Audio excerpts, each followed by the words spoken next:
नकली तोते की कहानी।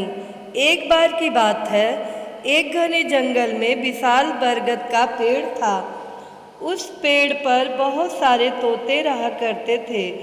वे सभी हमेशा इधर उधर की बात करते रहते थे। उन्हीं में से एक मिट्ठू नाम का तोता भी था। वह बहुत कम बोलता था और शांत रहना पसंद करता था। सब उसकी इस आदत का मजाक उड़ाया करते थे, लेकिन वह कभी भी किसी की बात का बुरा नहीं मानता था।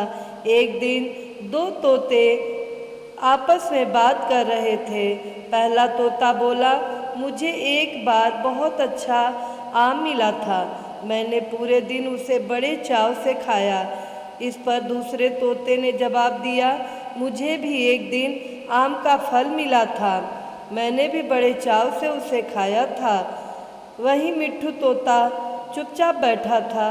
तब तोतों के मुखिया ने उसे देखते हुए कहा, अरे हम तोतों का तो काम ही होता है बात करना, तुम क्यों चुप रहते हो?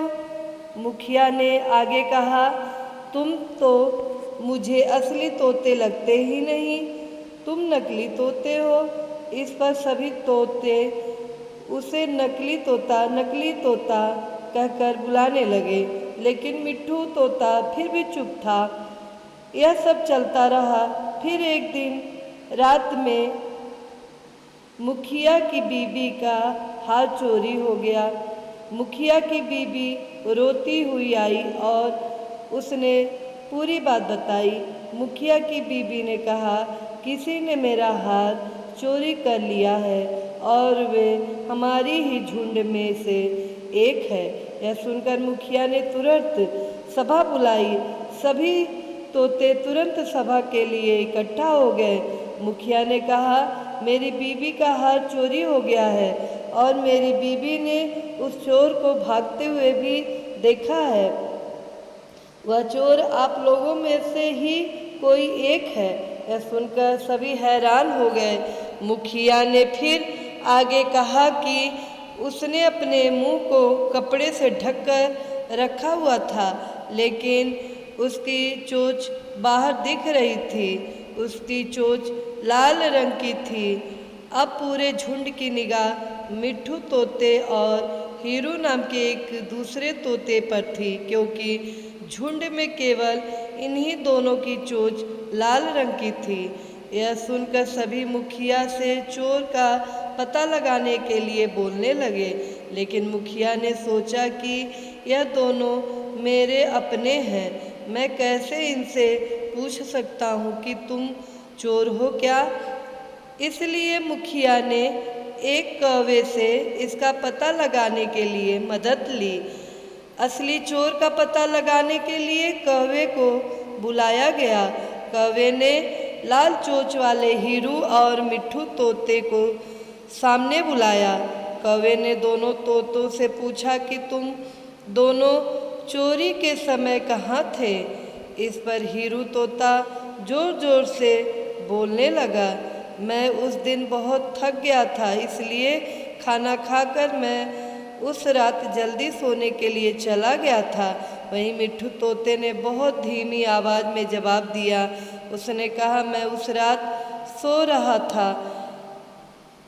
इस बात को सुनकर कौवे ने फिर पूछा, तुम दोनों अपनी बात साबित करने के लिए क्या कर सकते हो?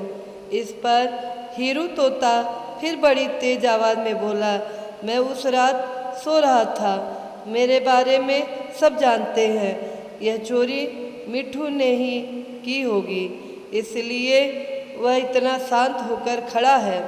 मिट्ठू तोता चुपचाप खड़ा हुआ था। सभा में मौजूद सभी तोते चुपचाप यह सब देख रहे थे। मिट्ठू तोता फिर धीमी आवाज़ में बोला, मैंने यह चोरी नहीं की है। इस बात को सुनकर कौवा मुस्कुराकर बोला कि चोर का पता लग गया है। मुखिया के साथ साथ सब लोग हैरानी से कौवे की ओर देखने लगे। कौवे ने बताया कि चोरी हीरू तोते ने की है। इस पर मुखिया ने पूछा, आप यह कैसे कह सकते हैं? कौवे ने मुस्कुराकर कहा। हीरू तोता जोर जोर से बोलकर अपने झूठ को सच साबित करने में लगा था, जबकि मिट्ठू तोता जानता है कि वह सच बोल रहा है, इसलिए वह अपनी बात आराम से कह रहा था। कौवे ने आगे कहा, वैसे भी हीरू तोता बहुत बोलता है, उसकी बात पर भरोसा नहीं किया जा सकता है। इसके बाद हीरू ने अपना जुर्म स्वीकार किया और सभी से माफ़ी मांगी। यह सुनकर सभी तोते हीरू तोते को कड़ी सज़ा देने की बात कहने लगे, लेकिन मिट्ठू तोते ने कहा, मुखिया जी, हीरू तोते ने अपनी गलती मान ली है, उसने सबके सामने माफ़ी भी मांग ली है। उससे पहली बार यह गलती हुई है, इसलिए उसे माफ़ किया जा सकता है। यह बात सुनने के बाद मुखिया ने हीरू तोते को माफ़ कर दिया। मित्रों, इस कहानी से हमें यही सीख मिलती है, कभी कभी ज़्यादा बोलकर हम अपनी अहमियत खो देते हैं, इसलिए ज़रूरत के समय ही बोलना चाहिए। अगर आप सबको कहानी पसंद आई हो तो लाइक कीजिएगा, कमेंट कीजिएगा, ज़्यादा से ज़्यादा शेयर कीजिएगा और हमारे चैनल को सब्सक्राइब कीजिएगा। साथ में बेल आइकन बटन को प्रेस कीजिएगा ताकि हमारे नए कहानियों का नोटिफिकेशन आप तक पहुंचता रहे। धन्यवाद।